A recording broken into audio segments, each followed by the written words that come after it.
पुरुषोत्तमम।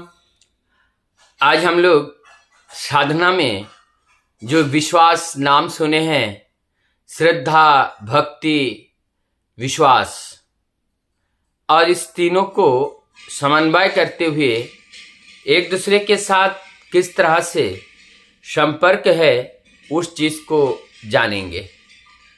परम दयाल श्री श्री ठाकुर सत्य शरण में इस विश्वास को एक बार नहीं, ये कई बार इसका उल्लेख किए हैं। और विश्वास कैसा हो, विश्वास होने से क्या होता है, विश्वास का जन्म कहाँ से होता है, विश्वास हमारे भक्ति को कैसे लाता है, भक्ति का गाढ़ापन प्रेम होता है, ये सारे विश्वास के ऊपर निर्भर करता है।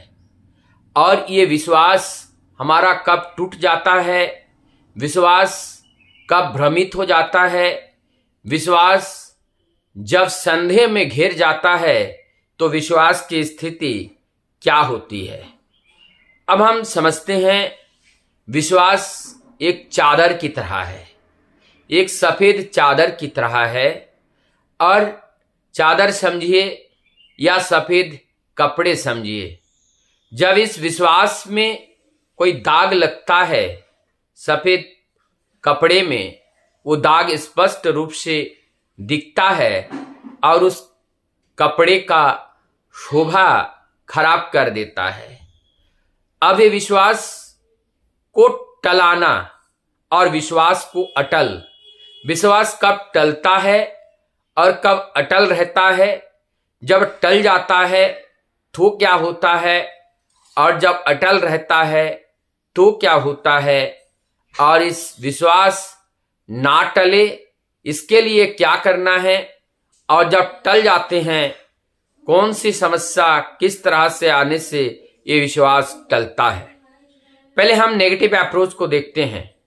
विश्वास हमारी टलते कब है, जैसे फॉर एग्जाम्पल मान लीजिए मैंने एक हॉस्पिटल से ऑपरेशन करा के आकर के घर पे आया। अब हमें देखने के लिए बहुत सारे गुरु भाई भ्राता लोग आ रहे हैं और उनसे पूछा क्या हुआ, मैंने बताया ये हुआ। फिर उन्होंने पूछा ऑपरेशन कहाँ से कराए, हमने कहा अपने निकटवर्ती हॉस्पिटलों से कराए। क्या नाम है उस डॉक्टर का, बोल दिया यह नाम है। फिर उन्होंने कहा अरे वो तो हमारे एक मित्र उस हॉस्पिटल से ऑपरेशन कराए थे और उनका रिजल्ट बड़ा खराब आया, वो 1 साल बाद उनका देहांत हो गया, खत्म हो गया। अब हमने करा के बैठे हैं, अब हमारे मन में, हम तो पक्का विश्वासी है नहीं, हमारा मन टल गया, डोल गया मन। अब जो है हमारे अंदर वो जो संदेह है वो प्रवेश कर गया। जहां ऑपरेशन हुआ है उसके आसपास में अगर कहीं दर्द होता है तो तुरंत हमें मन में एक संदेह सा आ जाता है कि कहीं यहाँ पे कुछ हो तो नहीं रहा है। इस तरह से संदेह हमें ग्रास करता रहता है और इस संदेह से हमारा विश्वास अब डोलने लगता है।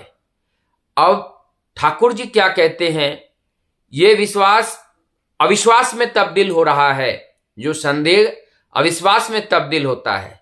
और जब अविश्वास में तब्दील होते हैं अर्थात हम उस सत्य से दूर जा रहे हैं, और जब हम सत्य की ओर पिछवाड़ा करके हम दूसरे ओर जब चलने लगते हैं, हमारे जीवन में अज्ञानता अवसाद ग्रास कर लेता है। और जब ये अज्ञानता और अवसाद आ जाता है तब हमारा डिसीजन, हमारा कर्म सब बिगड़ने लगता है। अब ऐसा ना हो उसके लिए हम क्या करें, अब उसके लिए हम ढूंढते हैं कि उनसे ऑपरेशन कौन कौन कराए थे, जिनका जीवन बहुत अच्छा चल रहा है, कोई दिक्कत नहीं हुआ। हम ऐसे लोगों के पास जाना शुरू किए जिनके पास पॉजिटिव एनर्जी है। जब उनके पास गए, उन्होंने कहा दादा हमने तो 10 साल पहले वही हॉस्पिटल वही डॉक्टर से ऑपरेशन कराए थे, हमें तो कोई प्रॉब्लम नहीं है, हम तो एकदम ठीक है, वो डॉक्टर बहुत अच्छे हैं। फिर हम दूसरे लोगों के पास गए, वो भी हमें बता रहे हैं वो बहुत अच्छे हैं, उनसे कोई दिक्कत नहीं है, बहुत सुंदर ऑपरेशन हुआ है, हम स्वस्थ हैं। अब हमारी दुर्बुद्धि अब धीरे धीरे निकलने लगा, संदेह हमसे दूर होने लगा और सत्य का स्थापना अर्थात विश्वास का स्थापना होने लगा। अब ये विश्वास अब धीरे धीरे पकने लगा, परिपक्व होने लगा। अब जब ये परिपक्व हो जाते हैं, अब हम डोलते नहीं हैं। अब ये विश्वास अकेले नहीं होते हैं, विश्वास के और एक भाई है जिसका नाम है श्रद्धा। अब ये श्रद्धा विश्वास से, ये श्रद्धा का भी जन्म होता है और श्रद्धा विश्वास को जन्म देता है। ये एक दूसरे के अंदर एक बहुत बड़ा सामंजस्यता रहता है, ये श्रद्धा और विश्वास। और ये विश्वास हमें धीरे धीरे सत्य की ओर ले जाते हैं और सत्य के साथ अविच्छिन्न भाव से, एकात्म बोध से जब हम सत्य के साथ जुड़े रहते हैं, तब हमारे अंदर भक्ति का जागरण होता है, भक्ति का उदय होता है।